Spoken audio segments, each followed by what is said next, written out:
법무부 장관 후보는 권력자이고 권력자에 대한 의혹을 취재하고 비판하는 것은 언론의 자유다.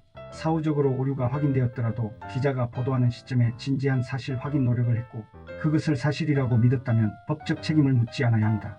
그러나 한국 언론은 OECD 국가 최고 수준의 자유를 누리면서도 사실 확인 의무를 방기하고 자신들이 반대하는 정치 권력에 대한 저주와 매도에 몰입하면서 사실상의 정치 활동을 벌여왔다. 그러면서도 자사사주 비리에 대한 취재와 보도를 했다는 것은 들어본 적이 없다.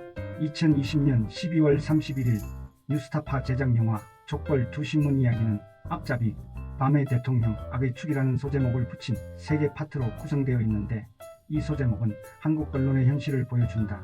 제2장에서 정리했던 나를 둘러싼 의혹의 경우 보도 전후로 허위나 과장을 확인했겠지만 이를 알려주는 보도를 접할 수 없었기에 나는 여러 번 붕괴했다. 기자간담회에서 기자들은 내게 가짜뉴스에 대한 의견을 물었다. 나는 다음과 같이 답했다. 기자들이나 일반 시민들이 실수로 가짜 내용을 말하는 것을 처벌하겠다는 게 아닙니다. 명백히 가짜인 것을 알면서 퍼뜨리거나 허위 뉴스를 조작해 만들어 퍼뜨리는 일은 처벌해야 한다고 생각합니다. 문재인 정부에서 가짜 뉴스를 처벌한다고 해서 언론을 탄압한다는 것은 아닙니다. 이 정부가 들어서고 난 뒤에 우리나라의 언론 자유 지수는 아시아 최고 수준입니다. 누가 언론을 탄압한다고 얘기하겠습니까? 저와 관련된 것에 부분적으로 허위가 있다고 하더라도 공직자나 공인에 대해서는 언론이 비판할 수 있고 검증해야 한다고 봅니다. 언론의 취재 과정에서 완벽한 자료를 취합할 수 없기에 언론 기사 안에 부분적으로는 허위가 포함될 수 있다고 생각합니다. 이런 경우 저는 감수하겠습니다.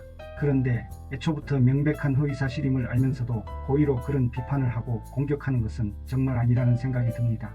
도를 넘었다고 생각합니다. 그것을 처벌하지 말라고 하는 것은 오히려 이상하지 않습니까? 기자간담회 전후 가짜뉴스에 대한 내 입장에 대해 언론의 비판이 있었다.